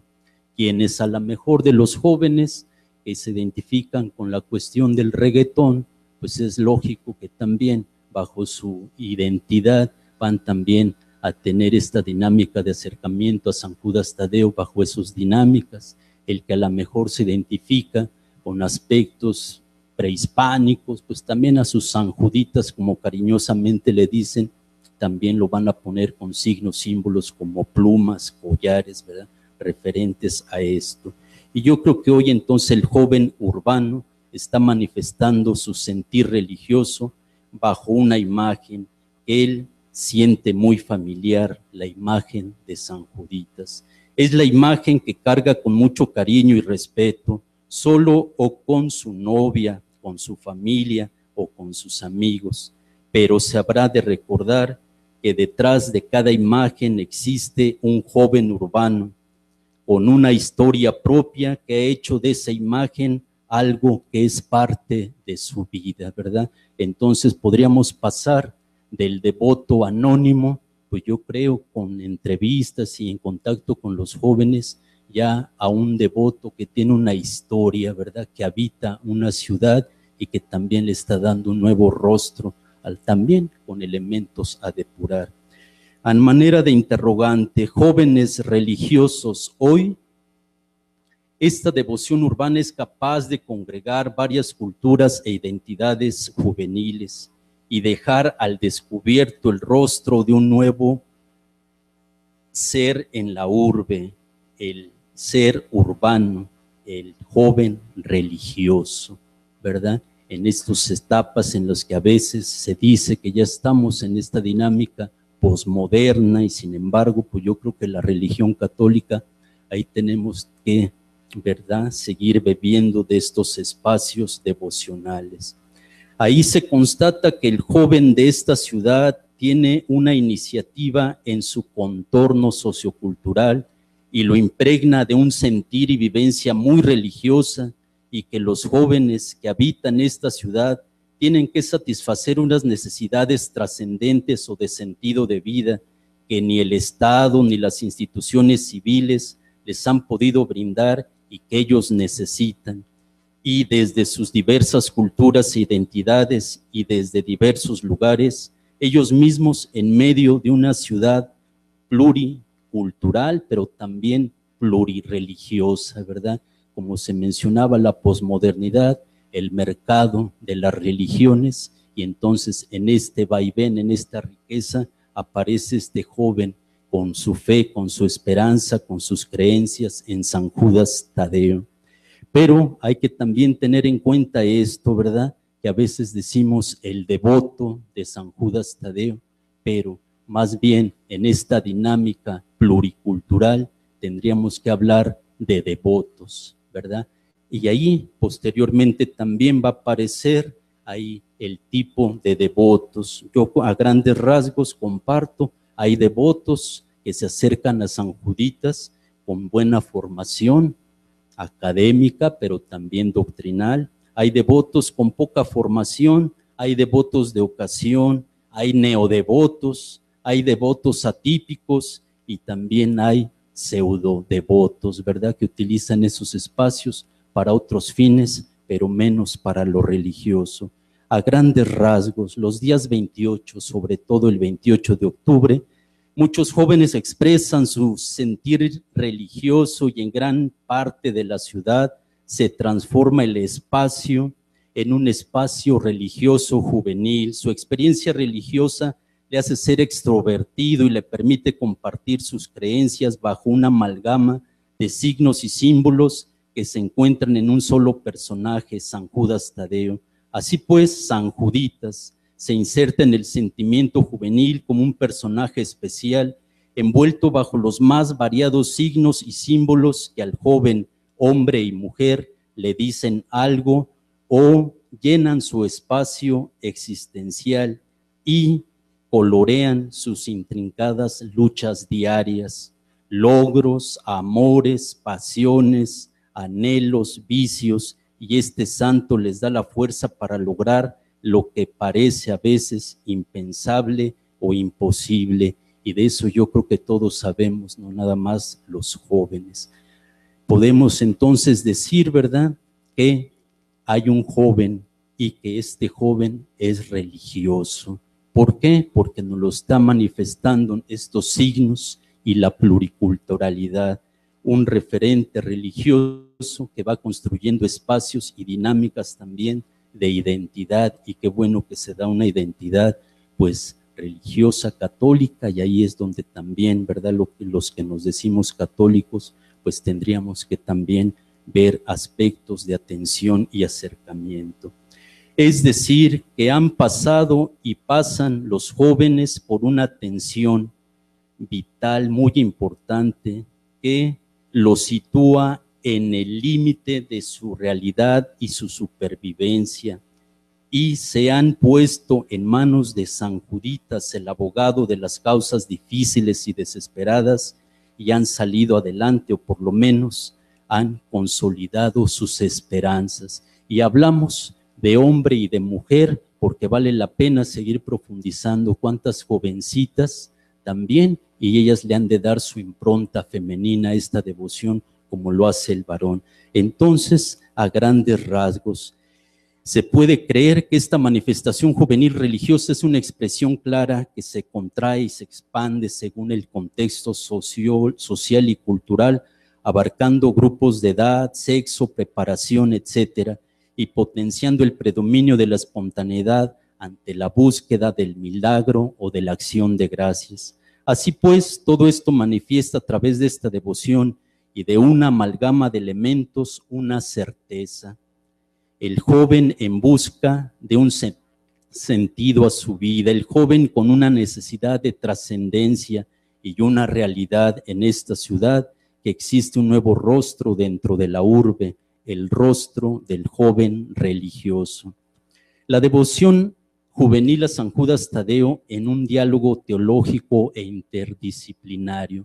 Aquí, ¿verdad?, nos detenemos un poquito porque tenemos que tener referentes. Y nosotros, a lo mejor, pues ya por la misma tendencia y formación, ¿verdad?, seminarística, pues vemos, según la pastoral urbana, pues nos habla de la interdisciplinariedad, ¿verdad? Se toman los elementos de García Canclini, sobre todo en el aspecto de las producciones culturales en la urbe, y también en el aspecto juvenil al profesor Alfredo Nateras, ¿verdad?, en cuanto a identidades y culturas. Y también en esta misma dinámica interdisciplinaria, la teología hecha a mano, pues todas las elaboraciones de la teología de la ciudad. Ahí tenemos a José Comblán, tenemos los aportes también del padre Bravo, ¿verdad?, que ya maneja que dentro de la ciudad está habitando Dios. El padre Benjamín Bravo hace un énfasis también sobre todo en cómo entender la ciudad, y la ciudad la entendemos entonces también como un espacio en el que está la iglesia, y la iglesia está construida por casas, se basa en la familia, es discípula y misionera, valora la religiosidad popular, pero sobre todo donde Jesucristo es el fundamento y su programa de vida.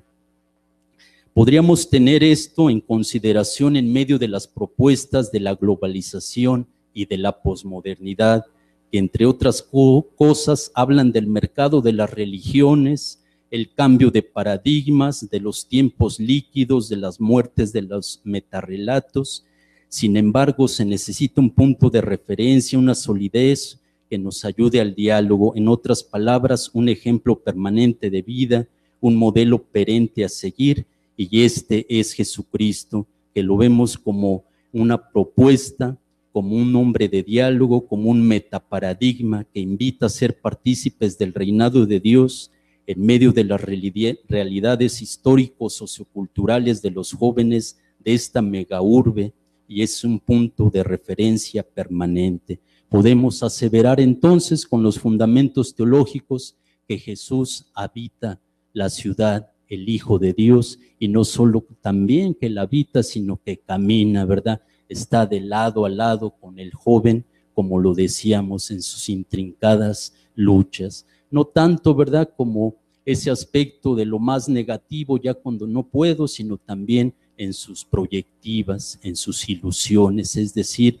en el todo el ambiente del joven, en ilusiones, pero también en desilusiones. Ahí tenemos entonces esta propuesta de Jesucristo como un metaparadigma, por lo menos para dialogar, ¿no? ¿Desde dónde vamos a dialogar? Pues yo creo que este paradigma es Jesús con los jóvenes.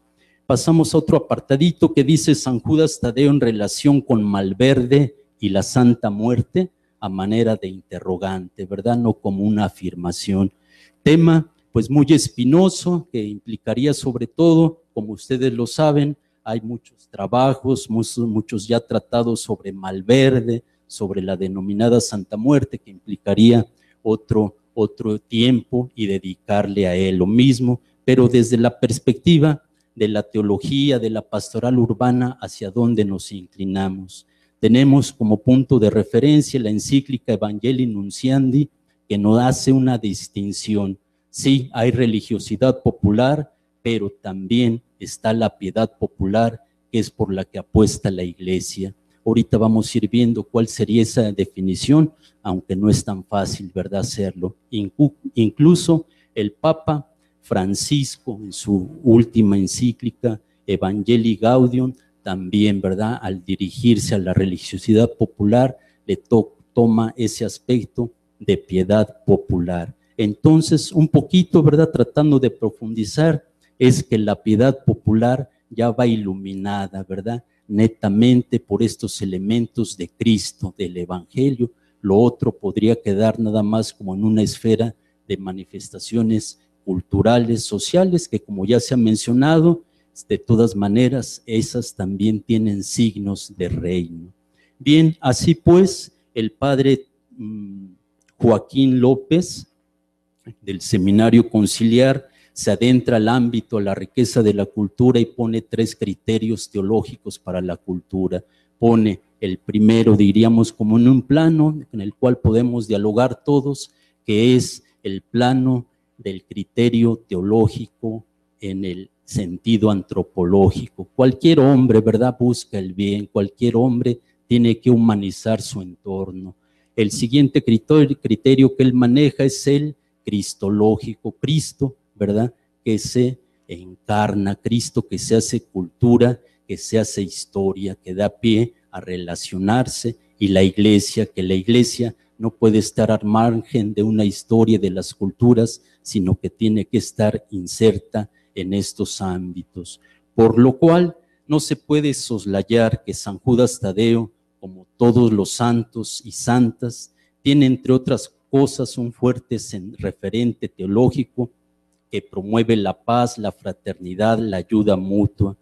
Entre otras palabras, goza del compromiso del discipulado de Cristo, que siempre procura el respeto a Dios y el respeto al prójimo. Entonces, cuando una imagen o signo, símbolo fractura a la persona humana o rompe la unidad, no puede seguir siendo viable. Los discípulos y misioneros, a través de cualquier imagen, signo, símbolo, religioso o no religioso, deben seguir invitando a todas las personas a que se acoja a Cristo y su propuesta de reino. En la misma línea, y sin soslayar el trasfondo del pecado social en cuanto a la relación que en algunos momentos se hace entre los actos de delinquir y San Judas Tadeo, sí es tomar en cuenta la realidad social que nos rodea, no como una convivencia ya aceptada sin más ni más, sino como discípulos y misioneros que contribuyen al resurgimiento de estructuras sociales capaces de forjar el respeto por la igualdad de las personas, que promuevan los derechos del género humano. Y también en esta dinámica entonces tenemos el referente de San Judas Tadeo, valorando la importancia en cuanto a que cuando hay un signo, ¿verdad?, que fractura, que lesiona a nivel personal o social, pues habrá que erradicarlo. Por último, también podemos ahorita, manera de conclusión, pues ver que el joven está aportando muchos elementos a la religión, sobre todo católica, ¿verdad? Hay que aprender entonces del joven también a celebrar. ¿Cómo celebra él? Como lo vimos en una de las imágenes, celebra el don de la vida. El que está casado lleva a su niño a darle gracias. Esta dinámica yo creo que la iglesia la tenemos que tener en consideración. Termino leyendo un pequeño apartadito y dice: celebrar como siempre se puede considerar que desde la perspectiva de la pastoral urbana y siendo consecuente con las culturas juveniles, hoy más que nunca hay que dejarse empapar del vigor y creatividad juveniles, y en la medida de las posibilidades estos aspectos se deben de introducir en la celebración litúrgica por antonomasia, la Eucaristía. Así pues, en realidad, todos los cristianos deben de distinguirse y unirse a los jóvenes a celebrar la esperanza de la resurrección. Y hoy en día, qué mejor esperanza para la sociedad y la iglesia que la juventud. Y qué mejor esperanza para la juventud y para la iglesia de esta ciudad que el valor de discípulos y misioneros de San Judas Tadeo. Pues muchísimas gracias.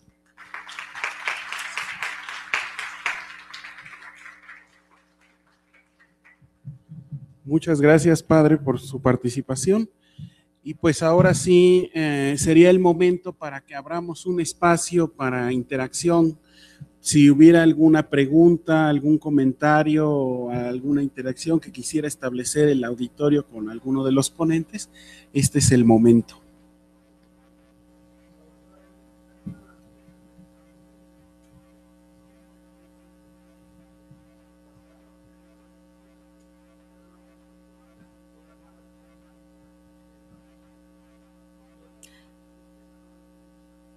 Sí. Aquí, esa que yo señalé, hay veces que se complementa con lo que usted ha señalado. La puse en el contexto de lo que las comunidades solamente repiten en ese momento, pero sí, hay otras oraciones que se complementan y hay otras plegarias más largas, pero sí, efectivamente, también está relacionado. Muchas gracias. Gracias.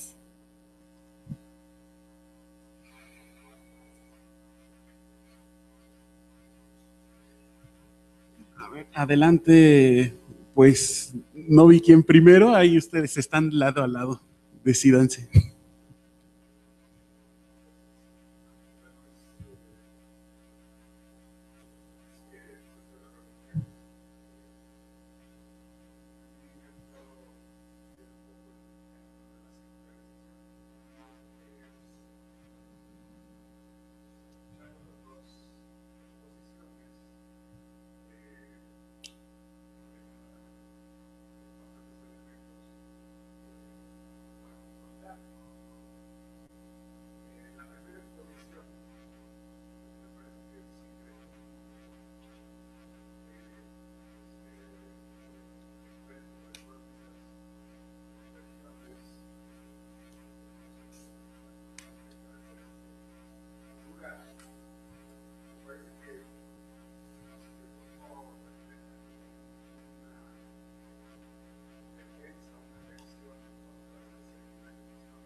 Yo creo que el elemento que usted toca, profesor, sí, ¿verdad? La secularización, hoy por hoy, ¿no? Aunque, si mal no recuerdo, yo creo que usted está más adentrado. Herbert Cox ya hablaba también, ¿no?, en un escrito de hace un par de décadas sobre el aspecto de la secularización. Pero, sin embargo, yo creo que como desde la perspectiva que usted también lo comparte, la secularización tiene un sesgo, ¿verdad?, muy importante y que hoy por hoy no se puede soslayar, ¿no? Y yo creo con este paso, como usted lo comparte, ¿verdad?, ante esta pluralidad que a lo mejor no es como fundamento de la secularización, sino más bien, ¿verdad?, la pluriculturalidad ha existido. Sin embargo, ahorita con estos ya valores que nos propone también la posmodernidad. Y en el aspecto de volver a encontrar, ¿verdad?, lo religioso, pues yo creo que qué bueno, ¿verdad?, que se dio esta década de la secularización y ahora estamos viendo a un joven, a una jovencita que va buscando esos elementos que una religión, de manera especial lo que nosotros profundizamos, la religión católica, valora y retoma, y que otras muchas religiones también están tomando como para conformar, ¿verdad?, un universo de fraternidad. Pero yo creo, como usted lo hace hincapié, creo que vale la pena seguir retomando el elemento de la secularización.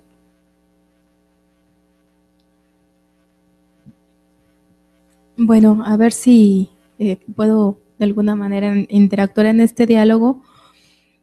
Más bien, sí no se pretende como una homogeneización, sino al contrario de una heterogeneidad, porque como lo mostrábamos en el cuadro, cada comunidad tiene su propia lógica, sus propios referentes. De alguna manera, la meteorología indígena está enclavada en lo que es la religiosidad popular, lo que ésta nos ofrece, que es desentrañar la interpretación que cada lugar les da. Por eso es que era muy importante partir de este largo sincretismo religioso, pero si no nos gusta el término de sincretismo, podemos anunciar los procesos de más variada índole: sustituciones, reinterpretaciones, reelaboraciones, asimilaciones, que se entiende de una manera dialógica con la religiosidad popular. En este sentido, en las labores del campo, los santos interactúan a la par de las entidades sagradas, era lo que yo les señalaba, de la naturaleza. Entonces, si bien bajo una forma sincrética los santos han sustituido en gran parte antiguas deidades de comunidades mesoamericanas y que hoy se presentan bajo concepciones católicas, sí es importante señalar que no se trata como de esta ruptura de la creencia, sino que forman la misma creencia.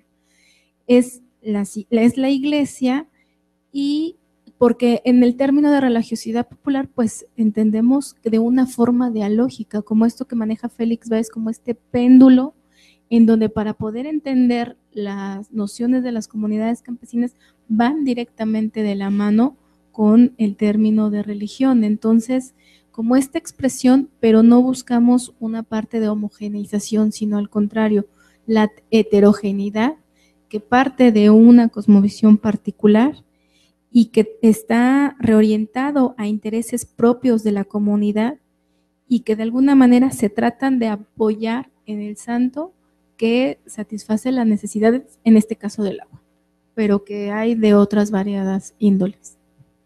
Gracias.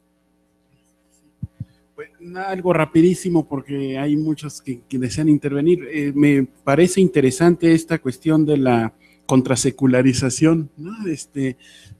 Pero eso lo podría aceptar si estuviera dispuesto a aceptar que hubo un proceso modernizador uniforme en México, por ejemplo, o en muchas realidades similares en Latinoamérica, donde con eficacia se llevó a cabo la implementación de un proyecto modernizador con su secularización inherente, pero no fue así.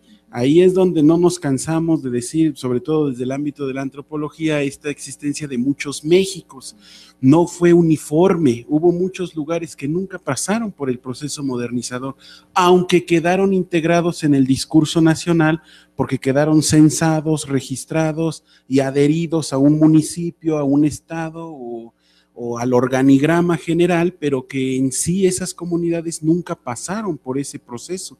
Entonces, esto del sincretismo o cualquier otro término similar al que pudiéramos recurrir, haría referencia a lo que pasó en la vivencia religiosa en estos lugares que se preservaron de esa manera, que se preservaron, que quedaron aislados, que quedaron perpetuando maneras de vida distintas a las que se impusieron cuando se impone los parámetros modernizadores, y que desde esa singularidad pues fueron generando algo muy diferente. Adelante, Esteban. Perdón, aprovechando que estamos sentados aquí juntos, hay muchos puntos importantes que valdría la pena detenernos en el trabajo del padre Ernesto Mejía. yo hago una pregunta para él. En la cuestión de lo material, de lo físico, de lo corporal, del signo, porque vemos que se lleva una estatua, que se ponen listones de colores, collares, gente que por ahí me impresionó mucho una fotografía donde alguien se tatuó la imagen del santo.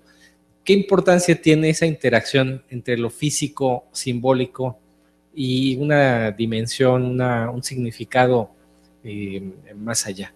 Esa es mi pregunta, pero no resisto polemizar un poquito con el doctor Ramiro en cuanto al tema de los jóvenes de San Hipólito, porque yo creo que ahí sí hay un aspecto de resistencia a una modernización que viene impuesta y que además es excluyente y atropelladora de los jóvenes, ¿no?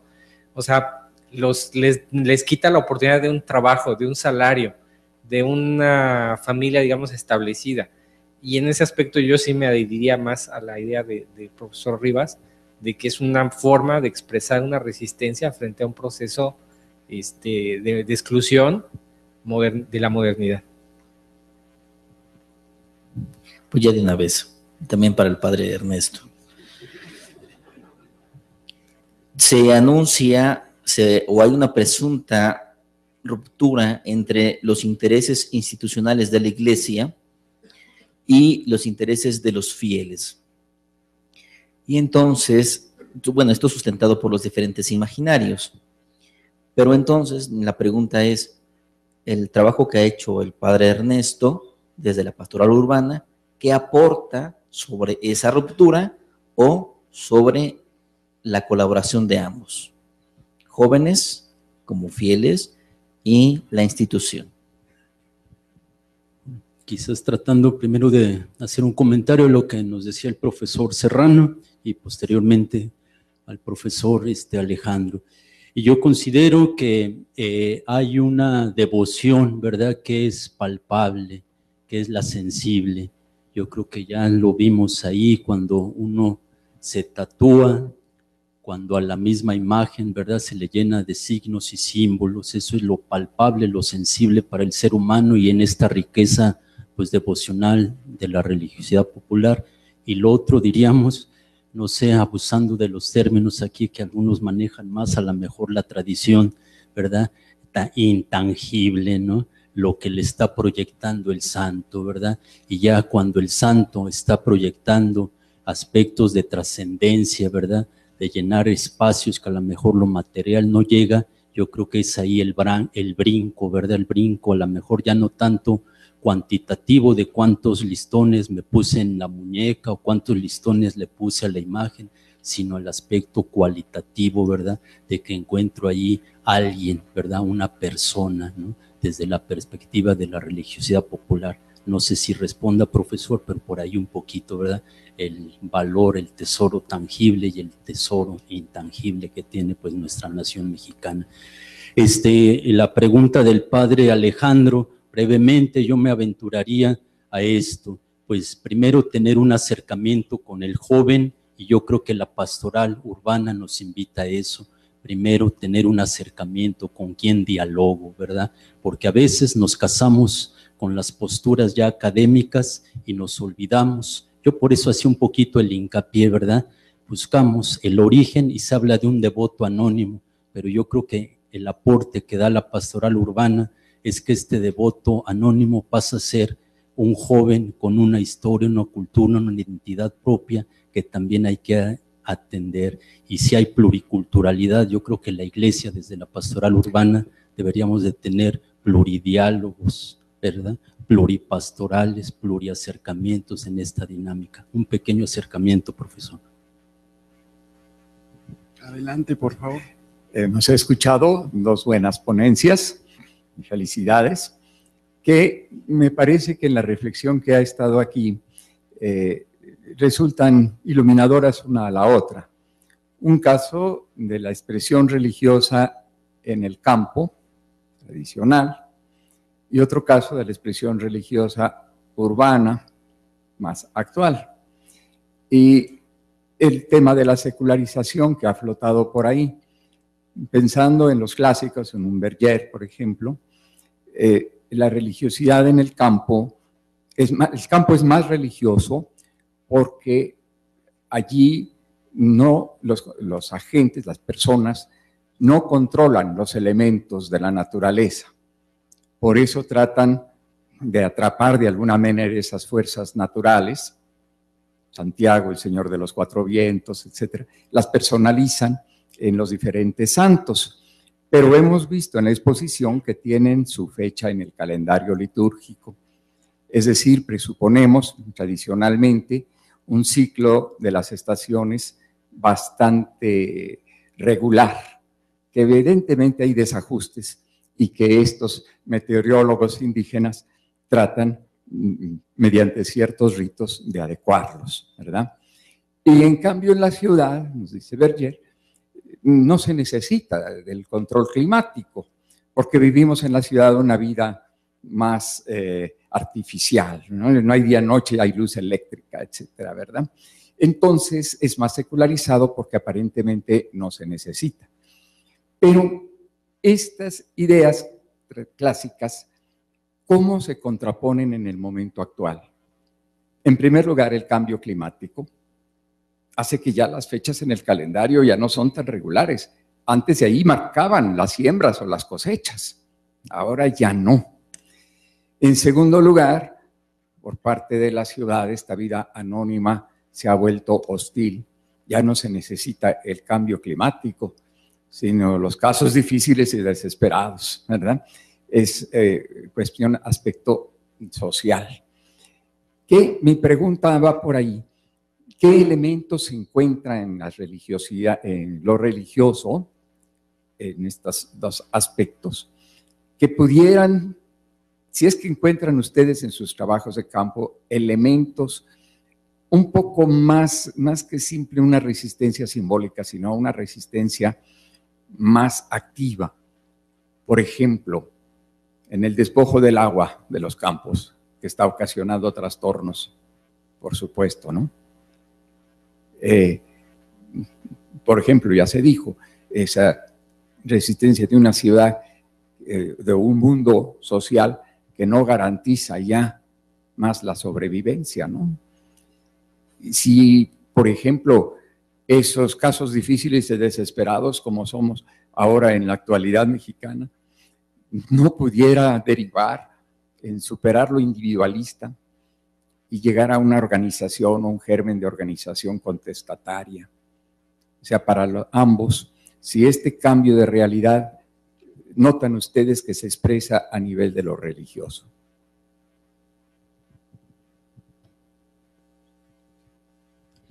Bueno, pues efectivamente todo lo que usted señaló, me sumo a esa perspectiva. De alguna manera, ¿qué elementos, bueno, pudiera hablar de esta resistencia activa? Sí, en las comunidades tiene impacto el cambio climático. No es, cuando nosotros hablamos de estos rituales, de estas ofrendas, de estas peticiones de lluvia, no hay que imaginarnos a estas comunidades enclavadas ahí en el aislamiento, sino que por supuesto que saben de internet, por supuesto que ven las noticias, por supuesto que están permeados de una globalización, de todo lo que sufrimos en la ciudad, pero que impacta de otra manera, pero al final del día impacta. Entonces, platicando con la especialista de Morelos, por ejemplo, que de repente en las noticias ve que está temblando en China, que se está deshielando el Polo Norte, que hace falta agua en otros países o que hay lluvias torrenciales, que también están vinculados con un cambio climático. Ellos mencionan, es que la gente de allá se ha portado mal, no respetamos a la naturaleza, no convivimos, no les sabemos agradecer. Entonces, para ellos es un castigo, pero no tanto divino, es un castigo que nos merecemos porque, bueno, los de allá, nosotros todavía no llega, pero que se merece el mundo por no tratar bien lo que es la naturaleza, ¿no? Entonces, impacta de otra forma, los rituales cohesionan, es vida comunitaria. Entonces lo que ellos hacen es crear estrategias para que las manos, literalmente, que colocan las ofrendas, que se depositan los objetos, sean eficaces. Entonces, impacta, como usted lo comenta, de otra forma, y lo que ellos hacen es que con estos medios de comunicación, pues de alguna manera tratar de aminorar desde este lado, desde lo poquito campo de acción, su forma de manifestarse en el mundo. Ahora bien, como yo les comentaba, no hay que decir que están aislados, sino que los mismos objetos de las ofrendas van cambiando. Cuando se utilizaban, lamentablemente no puse una imagen, se me fue, de la ofrenda que yo les hablaba con comida. Antes, pues se utilizaban muñequitos, objetos de barro. Ahora la especialista tarda horas en encontrar, ya ni siquiera objetos de barro, animalitos de plástico con los que juegan los niños. Me he tardado hasta 8 horas en el mercado de Cuernavaca con ella, que el mercado de Cuernavaca es redondo, que uno sube y baja las escaleras de una forma en que la especialista de 83 años sube y baja y no le gusta la fruta de aquí, no encuentra los animales y subimos y bajamos, porque la misma globalización, el mismo impacto ha permeado en que quizá ya no se producen ese tipo de objetos que simbólicamente para la ofrenda son importantes. La presencia de la Coca-Cola como bebida negra en otros rituales, en otras ofrendas.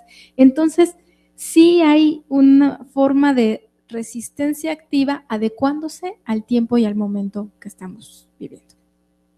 ¿Sí? Gracias.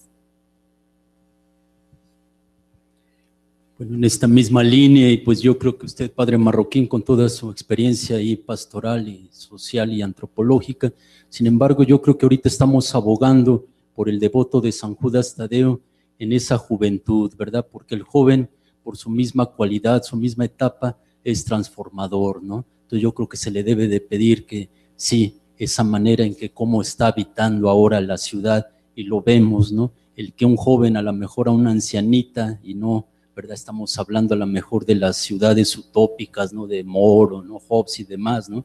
Sino donde el trigo y las cizañas se dan, ¿no? Con el factor evangelio, de que un joven, una joven, a una anciana le dé una naranja, le dé una paleta, yo creo que están contribuyendo, ¿verdad? En esta concientización a una transformación, quizás a lo mejor sin darse cuenta y bajo la iluminación del evangelio.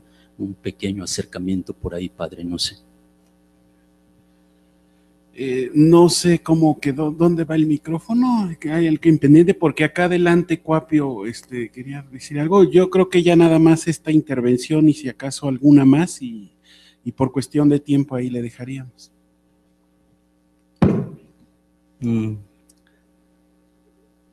La exponencia que ustedes vienen a compartir con nosotros es muy grata, muy agradable, pero quisiera yo hacer esa pregunta.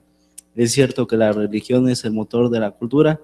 O más bien es la cultura la que alimenta y sostiene las creencias y las prácticas religiosas.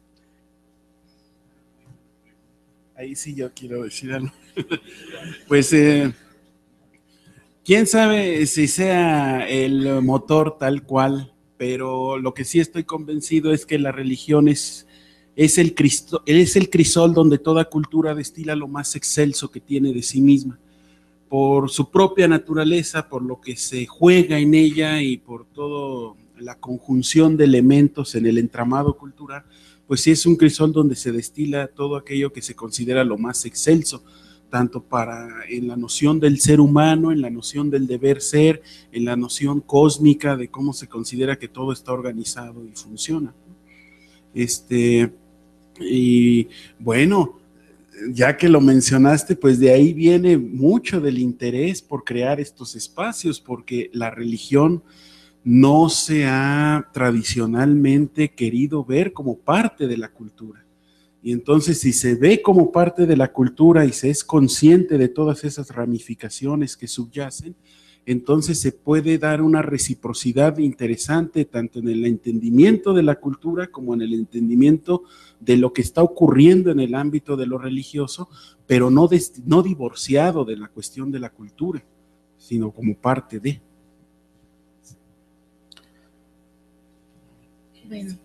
Bueno, ya rápidamente, yo te respondería como cuando les pregunto a mis alumnos, ¿qué es cultura?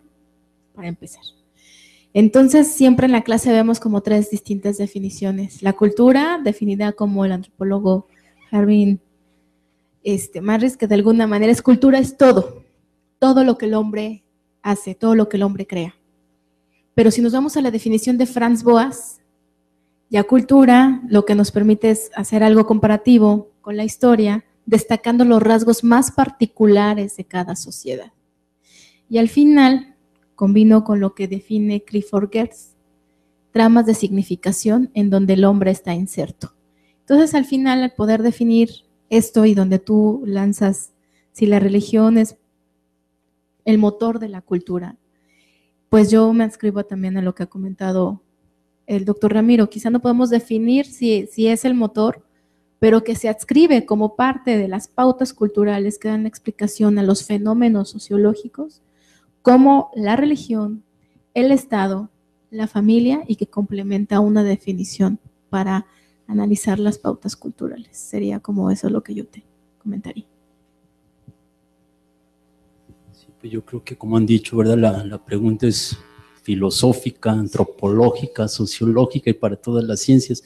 Sin embargo, también teniendo esos fundamentos, yo creo que hoy por hoy, si se habla de posmodernidad, es porque hay un hombre con sed de lo religioso, ¿no? Entonces, plasmar, ¿verdad?, una inquietud religiosa en la posmodernidad, que ahorita en esta dinámica yo creo que vale la pena ir valorando tanto la cultura como la religión, pero qué bueno que dentro de la cultura se buscan por lo regular, ¿verdad? Dentro de la religión se buscan siempre elementos trascendentes que a veces no están en la dinámica del tiempo y del espacio, ¿no? Sino que por lo menos llevan una visión un poco más perenne, no más a largo plazo. Sí, la última. Sí, esta pregunta solo va para el padre Ernesto. No sé si vaya en la misma línea de la culturalización que estamos hablando, pero nosotros como filósofos en el estudio epistemológico pues nos hacen preguntar el origen de las cosas, ¿no? En la persona de Judas Tadeo, Anselmo nos menciona a Judas como el nombre de trinomio, ¿no? 3 personas en uno. Van a hacer 2 preguntas. En este aspecto, en los evangelios se menciona a 3 nombres como tal, Judas, ¿no? Judas Tadeo, también lo mencionan como Tadeo y Judas de Santiago. La primera pregunta es, ¿estas 3 personas son la misma?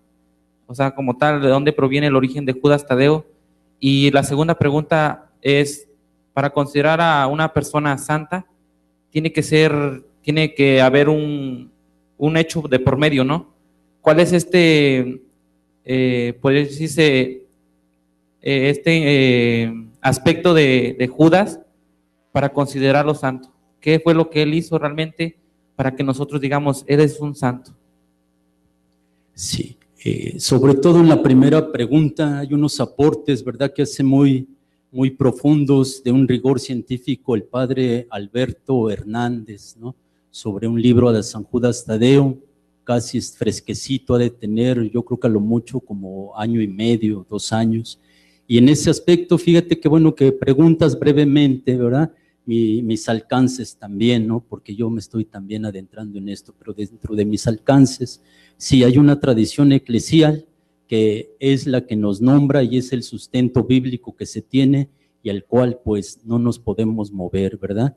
El nombre de Judas era muy común por aquellas épocas, ya está también Judas Macabeo, ¿verdad?, con toda su tradición. Entonces, por lo que nos dicen, el nombre de Judas era muy común, podríamos decir como en la actualidad José u otros nombres, ¿no? Lo que los evangelios, que es la fuente, ¿verdad?, primigenia que tenemos, es la importancia que ahí hace un distingo, ¿verdad?, al que la iglesia hoy por hoy, ¿verdad?, venera y tiene en los santos y a la cual esta devoción se inclina con sus asegúnes, pues es al que eligió Jesús y que aparece en la elección en el monte, ¿verdad? Subió Jesús y de entre todos nombró a 12 de entre ellos y ahí también aparecen, como tú dices, 2, ¿verdad? Pero el evangelio hace el distingo, Judas y Judas el que después traicionó al Señor, ¿no? Entonces es la fuente primigenia que tenemos en los evangelios, ¿no? El otro aspecto, si la iglesia, en este caso del templo de San Hipólito y San Casiano, que se venera a San Judas Tadeo, como tú haces referencia, para que alguien esté en los altares, aparte, ¿verdad?, de esta dinámica del camino de los beatos, ¿verdad?, a la canonización. Las fechas lo hemos visto con los últimos papas, ¿verdad?, sobre todo el conocido para nosotros Juan Pablo II, pues que llevó estas dinámicas, ¿verdad? Del beato y los pasos. Sin embargo, alguien que esté en los altares es como tiene siempre el punto de referencia, es Cristo, y se le reconoce a él por sus virtudes, ¿verdad? Mientras que no tenga, digamos, esta dentro de la dinámica eclesial, esta aceptación, pues no puede, ¿no? Entonces, no sé si responda a tu pregunta, pero tener esa claridad, ¿no? Muchas gracias. Bueno, si quedó algo, al final tendremos otra ronda, ¿no?, de preguntas y respuestas, pero por lo pronto, por cuestiones de tiempo, aquí cerramos la primera mesa. Y le doy lectura a la constancia que les entrego a nuestros participantes. La Universidad Intercontinental, el Observatorio de la Religiosidad Popular y los Misioneros de Guadalupe otorgan la presente constancia a la doctora Alicia María Juárez Becerril, al padre Ernesto Mejía, por su participación como ponentes en el Observatorio Intercontinental